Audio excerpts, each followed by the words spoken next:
Marc. Alors, je suis pas Clarisse. Je lui ai demandé de faire deux choses en même temps, donc c'était difficile pour elle. Donc, je en fais une des deux. C'est vraiment pas parce qu'elle ne voulait pas venir, mais aujourd'hui elle s'occupe du master. J'avais imaginé la question en me disant qu'est-ce qu'on peut commencer à dire aux gens, qu'est-ce qu'on peut annoncer dans nos consultations, qu'est-ce qu'on sait, qu'est-ce qu'on ne sait pas. Et donc le but du jeu c'est de discuter, hein, parce que là franchement, vu le nombre qu'on est, on a largement le temps de discuter. Donc ça c'est mes liens d'intérêt pour 2011-2016 à peu près. Alors, la première chose que les gens ils demandent de temps en temps en consultation, c'est est-ce que c'est grave? La réponse est oui. Et l'autre chose après qu'ils demandent souvent, c'est pourquoi est-ce qu'on m'a adressé ici?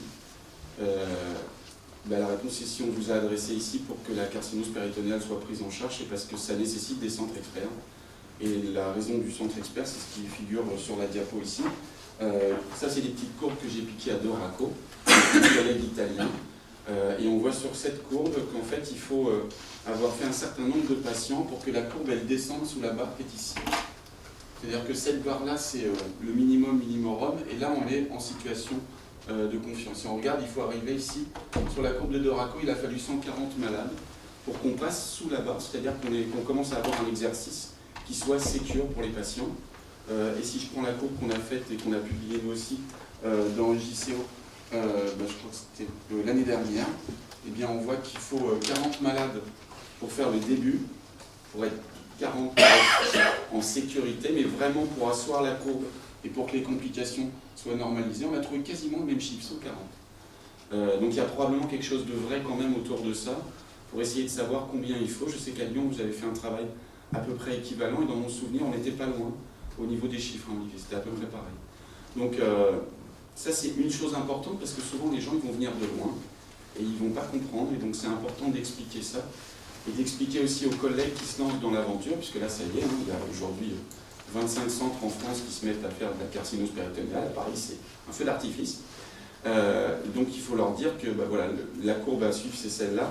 Et à mon avis, qu'on commence avec une personne, deux personnes, trois personnes, comme le principe de ces courbes, c'est que c'est la partie la moins efficace qui génère, c'est le maillon faible qui génère la courbe. Finalement, cette partie, elle existe tout le temps partout, je pense. Donc ça doit être partout pareil. Alors après, l'autre chose qu'il faut dire aux gens, c'est que la chip, c'est plus expérimental. Ça, je pense qu'il faut qu'on fasse le même travail, nous. On doit être capable de le faire. C'est le nombre de chips par an. Alors ça, c'est en Hollande. Et donc, si vous voyez, en 2012, ils en ont fait 900. Et vous voyez, il y a 4 centres, 6 centres qui sont notés ici. Et on voit le nombre d'interventions qui augmente. Apparemment, en 2014, on en aurait fait en France un peu moins de 800. En tout cas, dans la base PMSI, il y a moins de 800 malades, un peu moins de 800 malades cotés en France dans la base PMSI. Ça vaut ce que ça vaut, hein. Mais ça donne une idée. Donc je pense que ça serait pas mal qu'on ait un chiffre comme ça. Alors après, la littérature aujourd'hui nous aide un tout petit peu. On avait dit qu'on faisait cancer du côlon. Donc qu'est-ce qu'on peut dire aux gens? On peut leur dire que la survie attendue, s'ils n'ont aucun traitement, s'ils prennent rien du tout, c'est 6 mois à peu près. S'il y a 0 traitement pour une carcinose péritonéale d'origine colique. Que si par contre on met en route une chimiothérapie, on est maintenant à 12 mois, 14 mois de survie. Il y a 2-3 articles dans la littérature là qui sont sortis. Il y en a un qui à mon sens est très critiquable, donc je ne l'ai pas pris, qui montre une courbe à 17 mois ou quelque chose comme ça. Mais il est très particulier ce papier, j'avoue que je n'ai pas bien compris. Il y a celui du JCO qui est là, qui compile des malades qui sont rentrés dans des études cliniques, donc des malades qui a priori sont plutôt très sélectionnés. Et avec ces malades-là, eh ben, on est à 12-14 mois de survie. C'est ce papier-là qui est, à mon sens, le papier aujourd'hui qu'on peut utiliser pour dire aux gens, ben voilà, si on fait que de la chimiothérapie, ce qu'on peut attendre, c'est la survie qui est dans ce papier. Alors après, en consultation, de temps en temps, il y aura les patients qu'on ne peut pas opérer, et il faudra essayer de se mettre d'accord sur ceux qu'on ne peut pas opérer. On en a déjà parlé un petit peu l'autre fois. Une chose qui visiblement fait peur à tout le monde, c'est la cirrhose.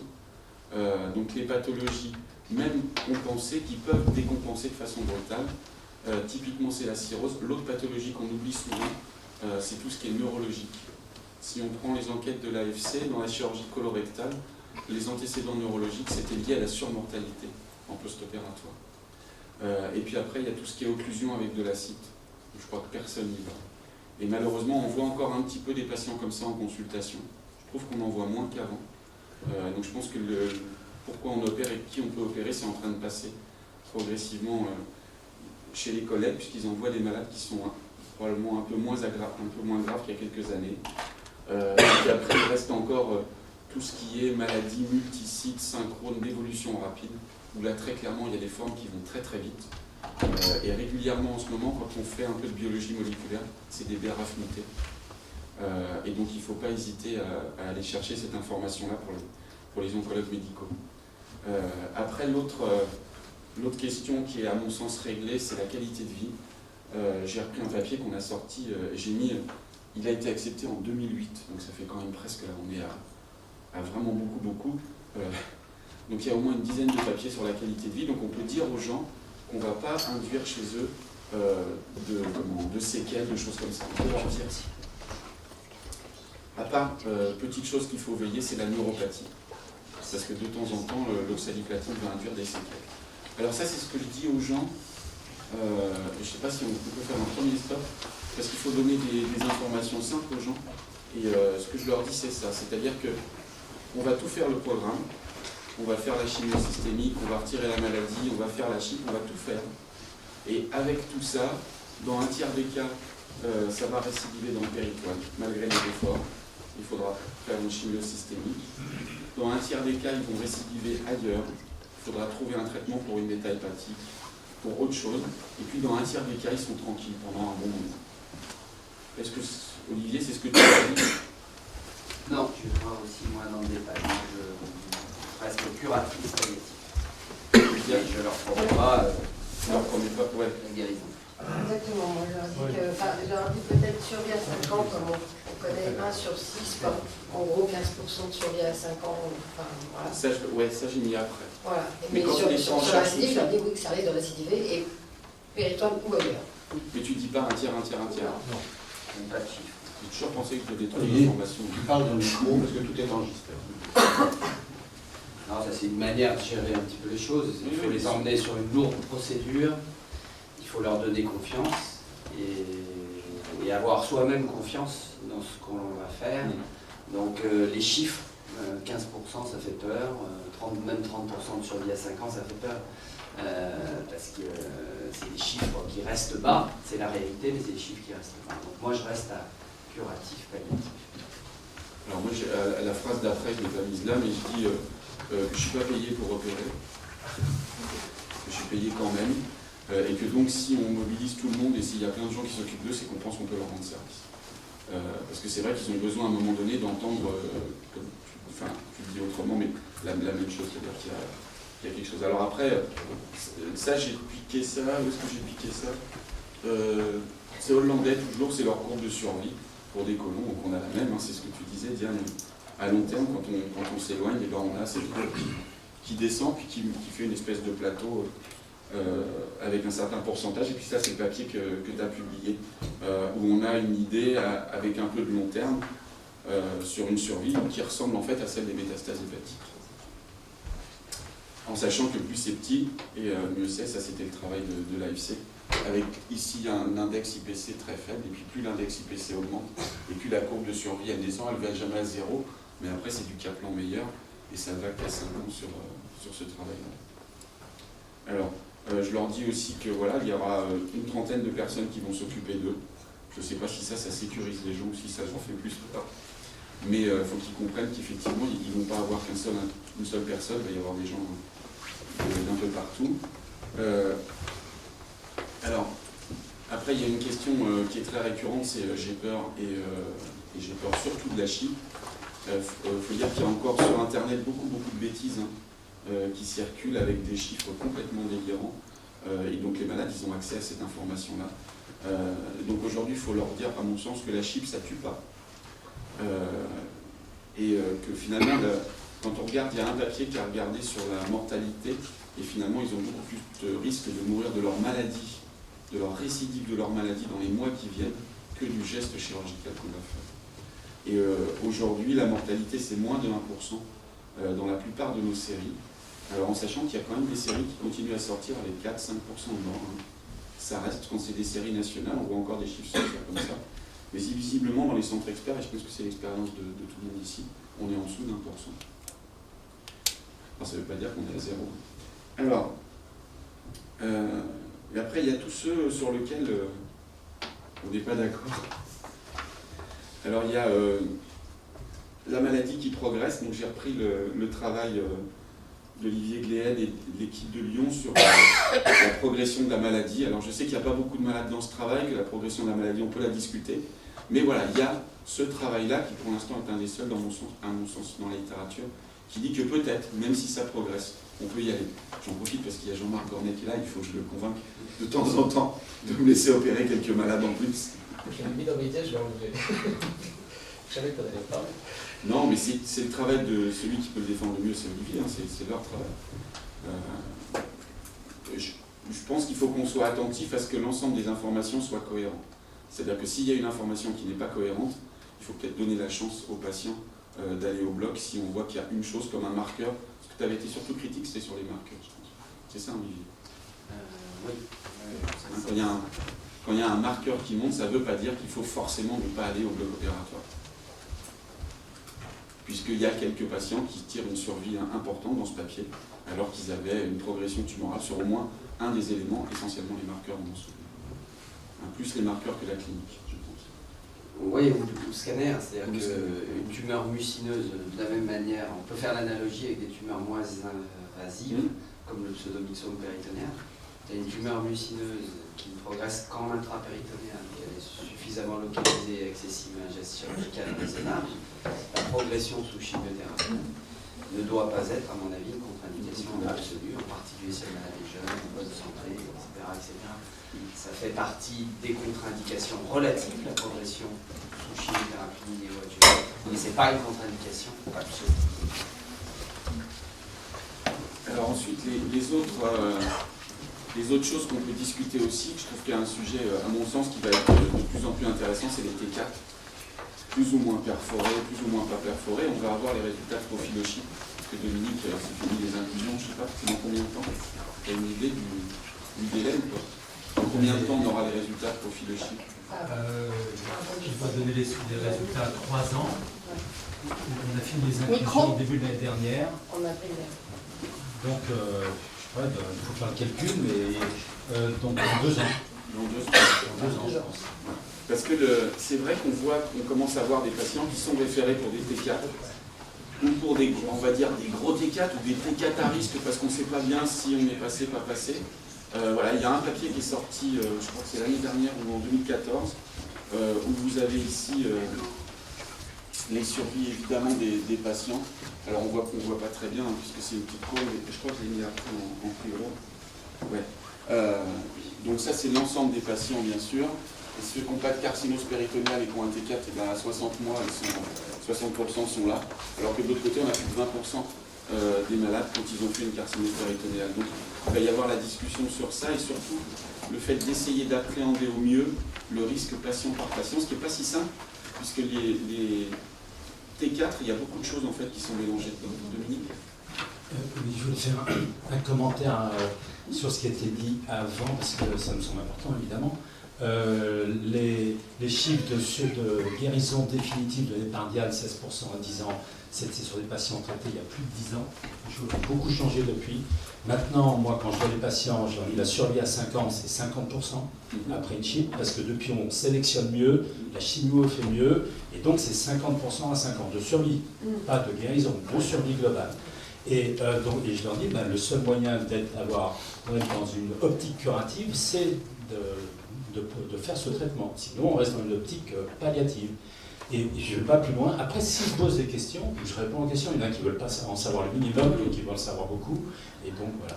Oui, on est tous d'accord qu'il faut à chaque fois qu'on essaye d'adapter notre discours à la résonance qui est en face. Mais c'est vrai qu'on a des patients qui vont, effectivement, comme tu dis, ne poser aucune question et qui demandent d'ailleurs à ce qu'on ne leur donne pas trop de détails. Et puis d'autres patients qui viennent avec les têtes posées sur la table et les courbes, les machins. En tout cas, voilà, pour les T4, je pense que c'est un vrai sujet. Je veux juste rappeler une courbe de survie prise au hasard en cancérologie. Quand on retire toute la maladie, ça se passe mieux que quand on passe au rang et qu'on fait rien de plus. Alors après, qu'est-ce qu'il faut faire si on n'arrive pas à faire le CC0 J'ai eu un échange de mails il y a 2 jours avec Paul Sugar-Baker, et c'est parce que on a fait une petite enquête sur la célio, la place de la célio, qu'est-ce que ça voulait dire. Il m'a répondu qu'il ne faisait pas de célio, qu'il opère tous les malades, et que c'est pour ça qu'il n'avait pas répondu à l'enquête.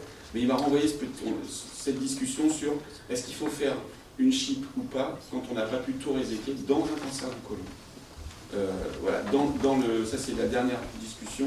Je pense qu'il y croit très fort à la chip, même quand on ne retire pas tout dans le cancer de l'appendice, dans le cancer de l'ovaire et dans le mésothéliome. Je pense que sur le mésothéliome, on partouche tous la vie qu'il faut faire quelque chose si on n'arrive pas à tout retirer. Et que par contre, au niveau du côlon, la position habituelle du groupe, c'est plutôt de dire qu'on n'y va pas. Mais je veux juste dire que voilà, il y a d'autres personnes qui pensent que peut-être il y a une place quand même si, encore une fois, je vous ai montré la courbe avant de ce qui se passe quand on ne retire pas tout. Après, il y a, et je crois que j'aurais balayé toutes les questions un peu compliquées, mais je n'ai pas de réponse à ça, puis on laissera Jean-Marc Bornet probablement nous donner son avis là-dessus, puisque c'est le travail que tu as mené, Jean-Marc, avec Marianne. Est-ce que la chimiothérapie post-opératoire, ça sert à quelque chose? Je serais curieux de savoir aujourd'hui, après ce travail, ce que tu en penses. Alors, je l'ai relu, et donc je profite juste de cette dia pour te... voilà, donc j'ai ressorti la courbe qu'on a publiée, et j'ai regardé à 1 an. Il y a un peu de différence entre les 2 groupes, là, quand même. Ouais. C'est-à-dire que je pense qu'on ne peut pas donner comme message qu'il ne faut pas en faire, et que, voilà. Parce que finalement, en jaune, c'est les malades qui ont eu une chimiothérapie post-opératoire, post-chip, et on voit qu'il y a un petit espace blanc au milieu, quoi. Donc même les barres de confiance font qu'au début, on a l'impression qu'il se passe quelque chose, et peut-être après, il ne se passe pas grand-chose, mais je suis sûr qu'un oncologue médical, avec un médicament comme ça, il me l'aurait vendu. Ah oui. On a sorti une expérimentation avant, favorable. Voilà. Donc j'ai fini pour ce qu'on peut dire aux patients. Les take-home messages, vous les connaissez tous. Tu vois, Dominique, j'avais mis 30% de survie globale à 5 ans, donc je vais changer, je vais mettre plus pour les malades hyper sélectionnés. Et puis que, voilà. Par contre, 5% de survie à 3 ans en chimio au sol, peut-être qu'aujourd'hui, il faut aussi augmenter un peu ce chiffre-là. Merci.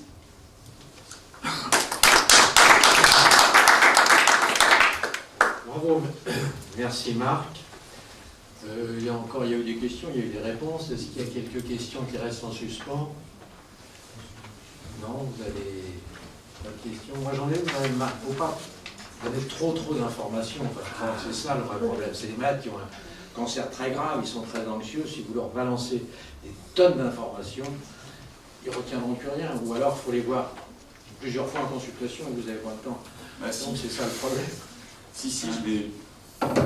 Si, on a discuté de ce fameux chemin patient l'autre fois avec Olivier, et le chemin patient à Lariboisière avant d'être opéré, il est long. Oui. Et donc ils sont tous vus au moins 2 fois, soit par mois et 2 fois mois, soit par mois et un chef, soit par un chef et un PH, soit par un 1, mais ils sont vus au moins 2 fois. Et le total de la consultation de chirurgie, je crois que si on met tout ensemble, c'est 1 heure. Je pense que c'est la même chose d'ailleurs. Mais bon, je suis d'accord sur le niveau de, bien sûr, hein, il y a des gens qu'il ne faut pas informer trop. En tout cas, nous. Bien, merci. Rebondir sur les chiffres sont dangereux parce que toi tu vas les interpréter de la bonne manière. Tu sais ce que ça veut dire en termes de pronostic. Une survie à 5 ans de 30%. Le malade, non, il ne va pas l'interpréter comme toi, il va souvent l'interpréter de manière beaucoup plus pessimiste. Comme le dit Dominique, en plus, voilà, je ne peux pas rentrer et expliquer aux patients ce que ça veut dire, 30% à 5 ans, que c'est, comme le dit très justement Dominique, c'est des chiffres sur des malades qui ont été pris en charge il y a 5 à 10 ans et qu'aujourd'hui son pronostic à lui est fatalement supérieur parce qu'en général, quand même, en cancérologie, on progresse plus qu'on régresse. Et je pense qu'on a fait des progrès monumentaux au cours des 10-15 dernières années. Et les chiffres aujourd'hui, pour un malade donné, sont plus proches de ceux qu'a donné Dominique, effectivement, que ceux qu'on a publiés dans la littérature. Merci.